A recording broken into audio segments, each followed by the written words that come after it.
है और बाबा विश्वनाथ जी का आशीर्वाद है कि पिछले 6 साल से हम लोग प्रतिवर्ष आषाढ़ और सावन के महीने में कजरी की कार्यशाला आयोजित करते हैं। देश भर से जो प्रतिभागी इच्छुक हैं उनको ले जाकर प्रकृति के बीच में प्रकृति का ये जो गायन है वो सिखाते हैं।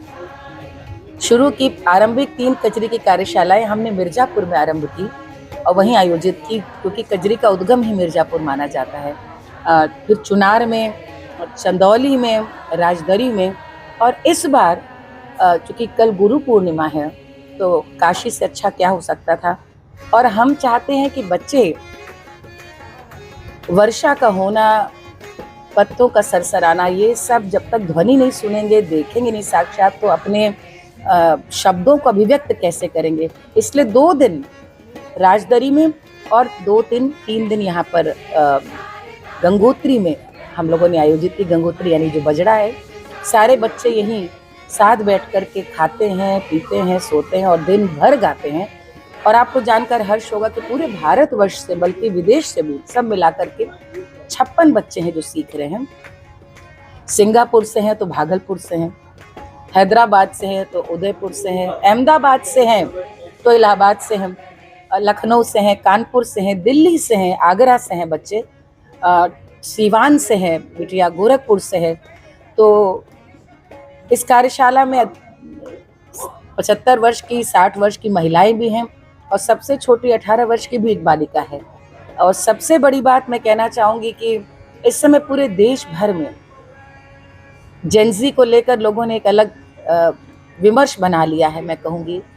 लेकिन ये सब जेनजी जो यहाँ पर आई है, अधिकांश संख्या जो यहाँ पर कजरी सीख रही है इतने श्रद्धा के साथ और समर्पण के साथ, उनकी उम्र जो है 22, 23, 21, 24, 25, 26 वर्ष की है। और उनका क्या समर्पण है, उनमें क्या विनम्रता है, क्या अनुशासन है, आपने भी देखा। और सब बहुत सरल भाव के साथ यहाँ पे सीख रहे हैं। कल गुरु पूर्णिमा के दिन इसका समापन जो सीखा है वो सुबह हम लोग 10 बजे से यहाँ पर आयोजित करेंगे। आप में से जो भी संगीत प्रेमी, उनसे मेरा निमंत्रण है कि आप आइए। और इससे सुंदर कोई दिन नहीं हो सकता कि गुरु पूर्णिमा के दिन जैसे हमने अपने गुरु से गुरु शिष्य परंपरा में सीखा, वैसे ही हम अपने शिष्यों को गुरु पूर्णिमा के दिन सिखाकर अपने गुरु को प्रणामी दें। इससे सुंदर कोई सौभाग्य नहीं होगा। ये सावन में कजरी का एक बड़ा महत्व होता है, इस पर प्रकाश करते हैं कि क्या विशेष रहता है। देखिए, कजरी पूरी विश्व भर में प्रसिद्ध है और उसमें सबसे बड़ा योगदान यहीं की माटी का है, यहाँ के विद्वानों का है, यहाँ के साहित्यकारों का है।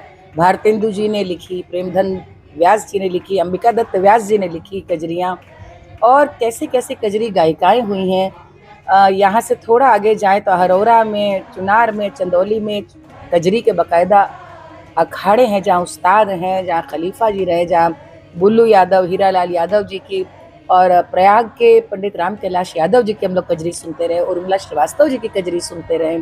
और शास्त्रीय संगीत परंपरा में तो मुझे लगता है पूरा वंग का कोई गायक ही नहीं है बनारस में शास्त्रीय संगीत की परंपरा का जो कजरी ना गाता हो। तो पुरानी गायिकाएं हों जिनको हम लोग सुनते रहो, चाहे वो आदरणीय सिद्धेश्वरी देवी जी हों, हमारी गुरु हों, गिरिजा देवी जी हों, सब से आप कजरियाँ सुन सकते हैं।